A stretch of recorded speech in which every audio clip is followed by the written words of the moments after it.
से भी जवाब आया है। आपको बता दें कि राजनाथ सिंह के बयान पर चीन विदेश मंत्रालय का बयान सामने आया और चीन ने नहीं किया किसी समझौते का उल्लंघन, ये कहना है चीन के विदेश मंत्रालय का, जहां से ये बयान आया है। और साफ तौर पे आपको बता दें कि चीन की तरफ से कहा गया है कि उसने किसी भी समझौते का उल्लंघन नहीं किया था। वहीं आपको बता दें कि आज राजनाथ सिंह जब राज्यसभा में बोल रहे थे तो उन्होंने कहा था कि चीन ने किसी समझौते को नहीं माना और उसने बार बार समझौते का उल्लंघन किया। एलएसी पर हालात पर राज्यसभा में बोले थे रक्षा मंत्री, और औपचारिक सीमा को नहीं मानता चीन, ये कहना था राजनाथ सिंह का। क्या कुछ उन्होंने कहा है वो भी सुनिए। कि 15 जून 2020 को गलवान घाटी में कर्नल संतोष बाबू के साथ हमारे 19 और बहादुर जवानों ने भारत माता की सीमा की रक्षा करते हुए अपने प्राणों की आहुति दे दी। हमारे प्रधानमंत्री श्री नरेंद्र मोदी जी ने स्वयं लद्दाख जाकर वीर जवानों का हौसला बढ़ाया। मैंने भी बहादुर जवानों से मिलकर उनके शौर्य और अटूट साहस का स्वयं भी अनुभव किया है। अध्यक्ष महोदय, इस बात का जिक्र है कि एलएसी के पास दोनों देश अपनी सेनाओं की संख्या कम से कम रखेंगे। समझौते में यह भी है कि जब तक बाउंड्री इशू का पूर्ण समाधान नहीं होता है तब तक एलएसी को स्ट्रिक्टली रेस्पेक्ट और एडहर किया जाएगा और उसका उल्लंघन किसी भी सूरत में नहीं किया जाएगा। सभापति महोदय, इन समझौतों में भारत व चाइना एलएसी के क्लैरिफिकेशन द्वारा एक कॉमन अंडरस्टैंडिंग पर पहुंचने के लिए भी प्रतिबद्ध हुए थे, पूरी तरह से कमिटेड थे। इसके आधार पर 1990 से 2003 तक दोनों देशों द्वारा एलएसी पर एक कॉमन अंडरस्टैंडिंग बनाने की कोशिश की गई, लेकिन इसके बाद चाइना ने इस कार्रवाई को आगे बढ़ाने पर अपनी सहमति नहीं जताई।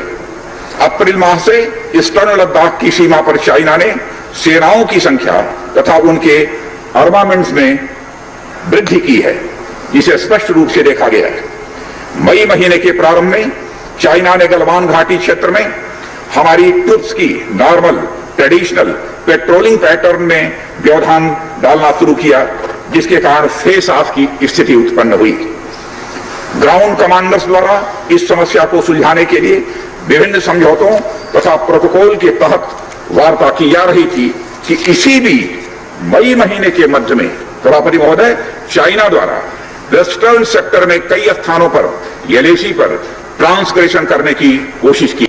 वहीं सरकार के इस फैसले का कांग्रेस नेता गुलाम नबी आजाद ने समर्थन किया है और क्या कुछ उन्होंने कहा वो भी देखिए। सियाचिन में मुझे 2 दफा जाने का मौका मिला, 17,500 फुट की, और उनके साथ भोजन करने का, उनके साथ फुटबॉल खेलने का भी अवसर मिला। चशूल में आज से 30 साल पहले बोटिंग करने का, जब मैं जूनियर मिनिस्टर था इंदिरा गांधी के जमाने में, फौजियों के साथ बोटिंग और ये जो आप फिंगर 1, 2, 3 ये सब देखने का अवसर प्राप्त मिला प्यांगयांग लेक में। और चशूल में श्रीनगर से 4 दिन गाड़ी में जाकर मैं और राजीव गांधी तब प्रधानमंत्री नहीं थे, चशूल पर पहुंचे और बंकर में रात गुजारने का अवसर भी मिला।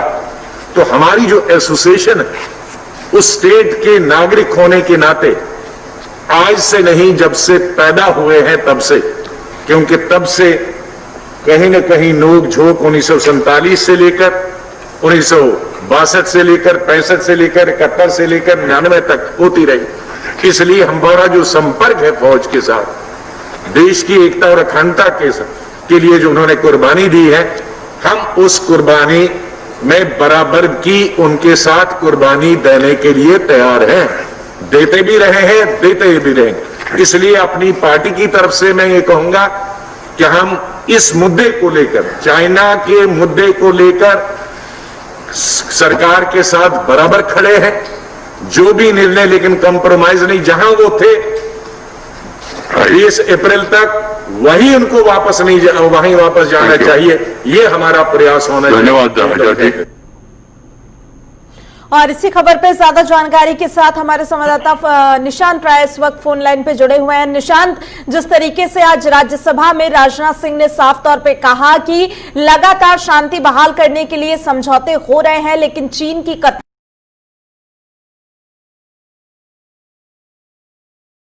और करनी में काफी अंतर है और उसने कई बार समझौते का उल्लंघन किया, लेकिन अब इससे लेकर चीन की तरफ से पलटवार किया गया है। देखिए, बिल्कुल लगातार राजनाथ सिंह जी ने पहले लोकसभा में फिर आज राज्यसभा में अपनी बात कही चीन को लेकर, लेकिन चीन के ग्लोबल टाइम्स ने सीधे तौर पर पिछली बार जब लोकसभा में राजनाथ सिंह अपनी बात रखी तो ग्लोबल टाइम्स ने कहा था कि भारत जो है वो उकसावे वाली बात कर रहा है। भारतीय रक्षा मंत्री बॉर्डर पर तनाव बढ़ाने वाली बात कर रहे हैं और ठंड के समय भारतीय सेना बॉर्डर पर बामुश्किल ही रह पाएगी। और इसके अलावा भी चीन ने तमाम बातें कही थी भारत को घेरते हुए। वहां के सरकारी अखबार जो ग्लोबल टाइम्स है वहां पर यह खबर छपी थी। इसके अगर मायने देखे जाएं आज के राज्यसभा में रक्षा मंत्री के बयान को, तो सीधे तौर पर यह समझ में आता है कि रक्षा मंत्री ने भारत का रुख सीमा को लेकर स्पष्ट कर दिया है। उनका साफ तौर पर कहना है कि जब तक दोनों देशों में जो 5 सूत्रीय संधि हुई थी, 5 सूत्रीय जो कार्यक्रम था वो लागू नहीं किया जाएगा, तब तक भारत सीमा पर कुछ इसी तरीके के तेवर दिखाएगा। और 5 मई से पहले बॉर्डर पर जो यथास्थिति थी वो चीन को